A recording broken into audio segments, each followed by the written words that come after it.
Hi dears, welcome back to new video. ഇന്ന് നമ്മളൊന്ന് പുറത്തോട്ട് ഇറങ്ങുക കേട്ടോ. Dubai day 1. അങ്ങനെ നമ്മൾ കുറച്ച് സാധനങ്ങളൊക്കെ വാങ്ങണം. ഇപ്പോൾ പുറത്തുനിന്നുള്ള ഫുഡൊക്കെ ഒന്ന് മടുത്തു. അപ്പോൾ നമുക്ക് ഇനിയിപ്പോൾ വീട്ടിൽ കുക്ക് ചെയ്ത് തുടങ്ങാം അല്ലേ. അപ്പോൾ അതിന് വേണ്ടി കുറച്ച് അല്ലറ സാധനങ്ങളൊക്കെ വാങ്ങണം. നമ്മൾ ശരിക്കും സിറ്റിയിൽ തന്നെയാണ് കേട്ടോ, ഉള്ളിലോട്ടൊന്നും പോകണ്ട. അത് കാരണം കുറച്ച് എളുപ്പമുണ്ട്. നമ്മൾ അൽബറാഹയിലാണ് കേട്ടോ. അങ്ങനെ നമ്മളിതാ ബസ്സൊക്കെ പിടിച്ച് പോവുകയാണ് ഗേസ്. ഡേ ടു ഡേ പോവുക കേട്ടോ. നമ്മുടെ ഇവിടെ ഡേ മാർട്ട് എന്നൊക്കെ പറയുന്ന പോലെ തന്നെ ഇവിടെ നമ്മൾ ഡേ ടു ഡേ പോവുക. അപ്പോൾ അതിനിടയ്ക്ക് നമ്മളൊരു ചായയൊക്കെ കുടിക്കാൻ കയറി കേട്ടോ. ഒരു മലയാളി കഫേ ആയിരുന്നേ. അങ്ങനെ നമ്മൾ ചായയൊക്കെ കുടിച്ചിതാ ക്രോസ് ചെയ്ത് പോവുകയാണ്. നല്ല ട്രാഫിക്കാണ് ഈ ടൈമിൽ കേട്ടോ. കാരണം ജോലി കഴിഞ്ഞൊക്കെ ആൾക്കാർ വരുന്നതുകൊണ്ട് നല്ല ട്രാഫിക്കും കാര്യങ്ങളും, നല്ല കാറ്റുമുണ്ട്. അതുപോലെ തന്നെ ഒരു ഹ്യൂമിഡിറ്റിയും കൂടുതലാണ്. അങ്ങനെ നമ്മളിതാ ഡേ ടു ഡേ എത്തി കേട്ടോ. അവിടെ എല്ലാ സാധനങ്ങളും കിട്ടും ഗൈസ്. നമുക്ക് വേണ്ടതെന്തോ അതൊക്കെ അവിടെ കിട്ടും.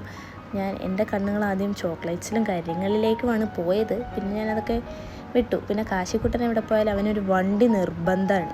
അപ്പോൾ അവനൊരു വണ്ടിയൊക്കെ എടുത്തു കേട്ടോ. പിന്നെ ഞാൻ ബെഡ്ഷീറ്റും കാര്യങ്ങളൊക്കെ നോക്കും. അതിനിടയ്ക്ക് ഇങ്ങനെ ഒരു ആൾ വന്നു. നല്ല രസമില്ലേ ഒരു ഡോൾ, നല്ല ഭംഗിയുണ്ട് കേട്ടോ. അങ്ങനെ കാശിക്കുട്ടനെ അതെടുത്തപ്പോൾ കാശിക്കുട്ടൻ ഭയങ്കര ഹാപ്പിയായി.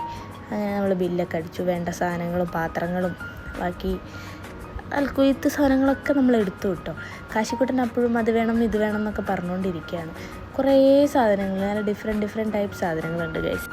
നല്ല രസം. അതിൻ്റെ ഉള്ളിൽ കയറിയിട്ട് നമുക്ക് ഏതെടുക്കണം എന്നുള്ള ചിന്തയായി പോവും. പിന്നെ നമുക്ക് വേണ്ട സാധനങ്ങൾ പൈസ ഓർത്ത് വേണ്ട സാധനങ്ങൾ മാത്രമേ എടുത്തുള്ളൂ. അപ്പോൾ അവിടുന്ന് കുറച്ച് പേര് ചോക്ലേറ്റ്സ് തന്നു കേട്ടോ. അതാണിപ്പോൾ ഞാൻ കാണിച്ചു തന്നത്. അങ്ങനെ നമ്മൾ ബില്ലൊക്കെ അടിച്ച് ഇതാ പുറത്തോട്ട് പോവാണ് കേട്ടോ. വേണ്ട സാധനങ്ങളും കാര്യമായിട്ട് തന്നെ മേടിച്ചിട്ടുണ്ട് കേട്ടോ. അപ്പോൾ ബില്ല് ഞാൻ കാണിച്ചു തന്നെ ക്ലോസപ്പിലൊന്ന്. അങ്ങനെ നമ്മളിതാ തിരിച്ച് ബസ് കയറി. കുറേ സാധനങ്ങളില്ലാത്തതുകൊണ്ട് നമ്മൾ ടാക്സി ഒന്നും വിളിച്ചില്ല. തിരിച്ച് ബസ്സിൽ തന്നെ പോകാമെന്ന് വെച്ചു. ടൈം കുറച്ച് 10 മണിയൊക്കെ ആയതുകൊണ്ട് ആളില്ല കേട്ടോ. എല്ലാവരും പണിയൊക്കെ കഴിഞ്ഞ് വീട്ടിൽ പോയി.